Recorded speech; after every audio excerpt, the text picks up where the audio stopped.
Setiap kali Ramadan, kita lihat ramai di mana-mana tentang war takjil atau perang rebutan makanan berbuka puasa untuk berbuka puasa takjil. Sebetulnya ini boleh-boleh saja, tapi kalau kita lengah tidak kita sadari, boleh jadi ada perangkap setan di situ. Untuk membahasnya, kita lihat di video ini ya. Bulan Ramadan itu kan bulan Al-Quran ya. Allah bilang, Quran surat ke-2 185 itu, Auzubillahi minasyaitonirrajim, Syahrul Ramadan allazi unzila fihil Quran. Ini bulan Ramadan, bulan diturunkannya Al-Quran. Al-Quran itu petunjuk hidup, huda linnas, wa bayyinatin minal huda, penjelasan dari petunjuk itu, wal furqan, dan juga pembeda. Baru setelah kalimat itu ada kalimat berikutnya yang perintah, faman syahida minkumus syahra falyasum. Kalau kalian jumpa bulan ini, maka wajib berpuasa. Menarik di situ, kenapa kok bulan Al-Quran, bulan turunnya Quran, malah yang diperintah wajib berpuasa. Kalau seandainya perintahnya begini, ini bulan Al-Quran, wajib bagi kalian yang berjumpa bulan ini untuk membaca Al-Quran. Kalau itu kita akan dengan mudah tuh, oh tentu saja bulan Quran baca Quran. Tapi kok bulan Al-Quran malah yang diwajibkan berpuasa. Rupanya dengan berpuasa itu sebetulnya kita sedang mempersiapkan wadah atau tempat bagi masuknya Al-Quran, yaitu diri kita. Dengan seseorang berpuasa, rupanya ususnya sedang memproduksi hormon yang bernama ghrelin. Kalau tubuhnya kenyang atau ususnya penuh, hormon leptin. Leptin mengabarkan kepada otak bahwa ini sudah selesai makan, sudah cukup. Beda dengan leptin tadi, hormon ghrelin saat seseorang lapar, ini ternyata sangat luar biasa dampaknya. Sakti sekali ini hormon. Yang pertama, dengan hormon ghrelin tadi itu, dia bisa menumbuhkan sel-sel otak yang baru. Sel-sel otak yang baru ini tumbuh karena adanya hormon ghrelin yang banyak. Artinya, ketika seseorang berpuasa, hormon ghrelin terproduksi dalam ususnya, sel-sel otaknya tumbuh yang baru, saat itulah masukkan nilai-nilai kepahaman Al-Quran. Artinya, Al-Quran yang masuk ini, kepahaman Al-Quran yang masuk ini akan tertinggal, tersimpan di sel-sel otak yang baru. Yang pertama. Yang kedua, hormon ghrelin juga bisa masuk langsung dari aliran darah karena dia berupa neurotransmitter, bisa langsung masuk ke bagian otak hipokampus.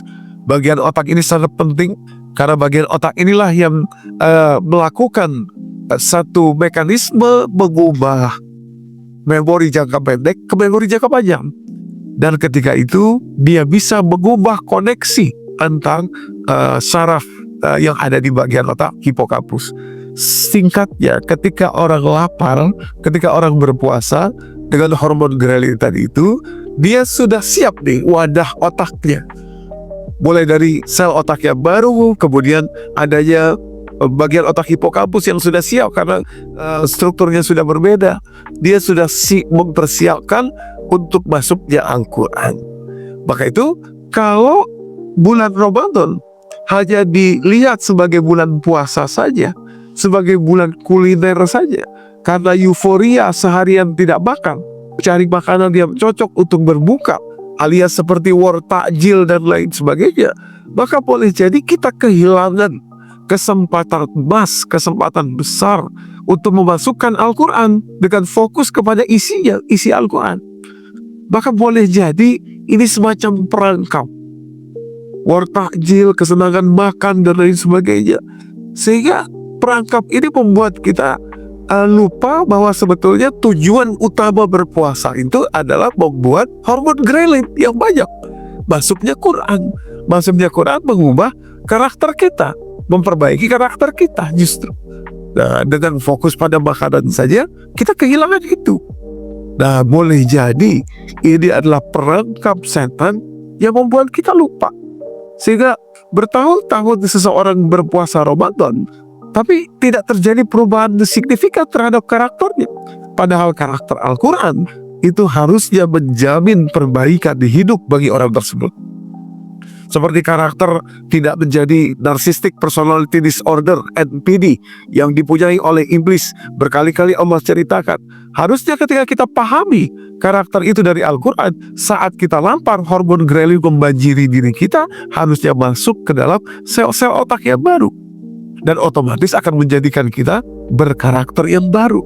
Tidak lagi ingin seperti itu, tidak lagi memelihara karakter narsistik tadi itu, atau karakter victim mentality, victimization, victim mentality, memposisikan diri sebagai victim sehingga orang yang berkonflik dengan kita atau orang yang bersinggungan dengan kita menjadi pelaku kejahatan. Nah, karakter seperti ini juga lah yang Allah tunjukkan di dalam Al-Quran merupakan karakter iblis.